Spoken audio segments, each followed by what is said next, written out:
thing, Frank, how successful was the bye week in getting your team healthier, more prepared for the stretch run? Well, in terms of getting guys back that have been injured, a good share of our guys had season-ending injuries, so obviously that does not affect them. Um, Gerald Moore, I think maybe has a chance. He's going to start running around um, this week and see how it goes. But I think overall, in terms of just the mental attitude and where we were in the season and guys with bumps and bruises, we took enough time off, I think, for those kind of things to heal up. And seems like when we were back on the field Thursday and Friday of last week, the attitude was good. They seemed rejuvenated, and give them then Saturday, Sunday off. So I think today's practice ought to be good. We'll go in pads today, and then we'll see the rest of the week how that works. Obviously, we got to be careful in terms of preparation, not only for this game, but then the following game. There's 5 days in between. The game is on the 5th day, and then the following game after that, it's on the 6th day. So we have less than a week to prepare for the next two following the Miami game. And so you kind of add that into the equation a little bit in terms of how you practice. Any change this week in the message to the team regarding external expectations? The BCS points came out. You guys made it in the top 25. How do you fight the temptation to discuss BCS possibilities? Yeah, I think players around the country are well versed on what college football is all about and where they stand and how they're doing and how other teams are doing, how their conference is doing, and so our guys are well aware of certainly all the things that have happened positively for us. They're bright guys. They know what got us to this point, and so I've got no concern about them somehow not preparing well or overlooking anything. I think they know that it's got to be a daily preparation for us, and we've got to try to get better day after day. There's a lot of things that we need to do to get better at in order to have a shot at finishing this season off the way we want to, and that starts right now with Miami. There's some things that we've got to shore up, and so with all those concerns and with the Miami game ahead of us, I don't think they'll look any farther than today's practice. Just having that number next to your name, maybe a little bit bigger of a target on their back, but Miami hasn't won a game against Ohio at home since '04. I guess just the seniors have never lost to Miami. Nobody on the program has. How big is the game in terms of the rivalry and whatnot? Well, the rivalry exists. It's a long time rivalry, and it's important to Miami. It's important to Ohio. It's obviously important to fans. But when you look at football games, every game's important, and regardless of who you are and how well you're doing, and so you cannot just go beyond the next game. And so all the games with Miami, I think, have been really hard-fought, physical contests. We had to hang on at the end to win it last year. Had to make a play right on the final play of the game, basically.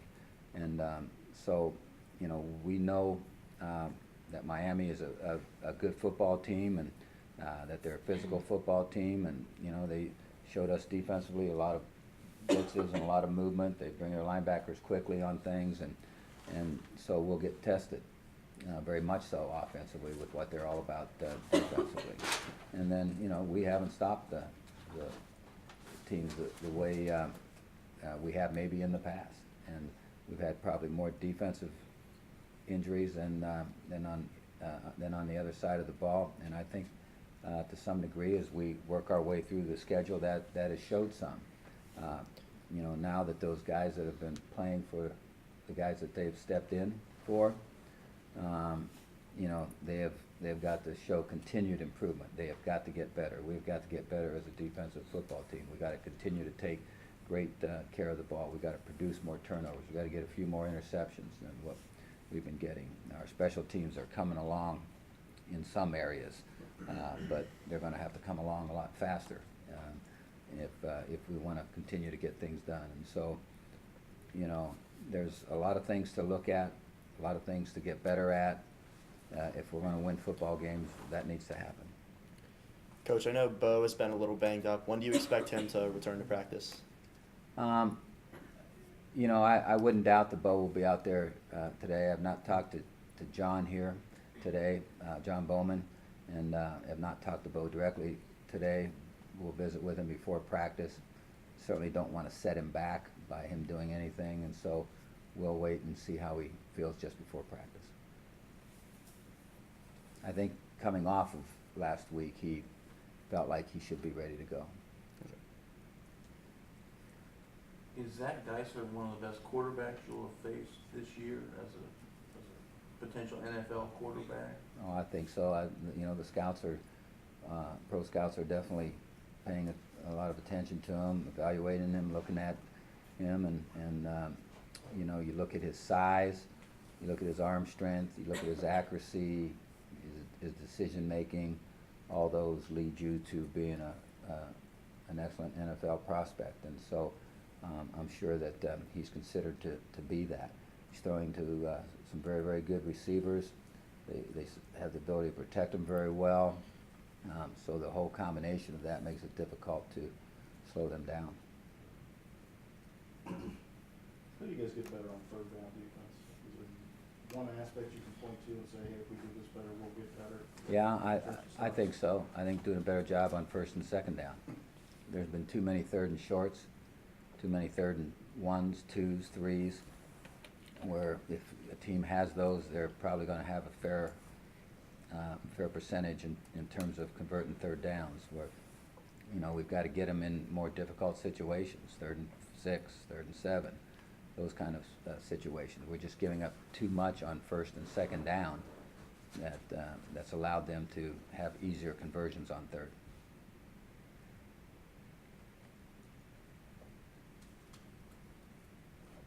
Coach, Toledo upset Cincinnati over the weekend, as you probably know. And then the MAC has just been really playing very well this season. Can you talk about just the development of the MAC and how every game is pretty competitive nowadays? I think there's been signs for a while now that the MAC conference is a very strong conference, and it's not just one or two teams. You know, there are a number of teams right now in the conference that have the capability of stepping on the field and winning football games, regardless of whether it's against another MAC school, whether it's against a BCS school, whoever it might be, and so that makes for a really challenging, exciting conference, and I think that's what we have right now. You know, you have there's a lot of teams that can still win this conference race. You know, they're positioned well to get in the championship game. You know, we're one of those teams, but that's it. We're just one of those teams, and I think the MAC is filled with really good football teams. Athletic Director Jim Schaus was signed another 5-year deal, or at least announced today. You've obviously worked very closely with him, and how important is that continuity in the Athletic Director role moving forward for 5 more years? I think it's extremely important. You know, if you have confidence and feel good about your AD, and he has confidence and feels good about you and your staff, then that mesh is what you're looking for. That enables everybody to move forward in a positive direction. I've felt always very comfortable with Jim since he's taken the job. I think he's great at getting the big picture and understanding what it takes to have a successful athletic department. I think he makes good decisions, tough decisions. He's able to relate to boosters. He's able to relate to people over in the administration, which is a huge part of what an AD's job is all about. So, you know, he's been great for our program and for this university. So I'm glad to see that.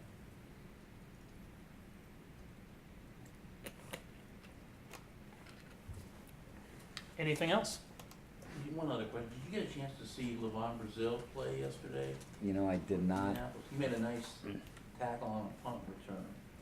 Joshua Curtis. I just wondered, do you keep in touch with him? And Um, No, I haven't talked to him, or texted him for some time. You know, once we get in the season, they get in the season. There's not a lot of that goes on, and, but he, you know, he's always been great at, you know, getting to somebody within our program, and,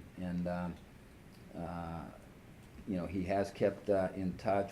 We've kept in touch with him, in one way or another, and so I think that's all been good.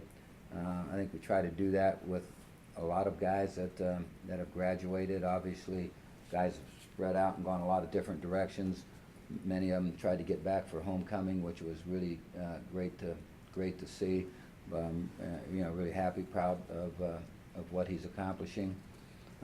So apparently he's playing a fair amount on special teams, and then any snaps on throwing the ball and I catching the ball. I didn't see him on the snap. Yeah. 2 receptions. Okay, well, it sounds like he's contributing, and that's great for a guy in his rookie year. Anything else?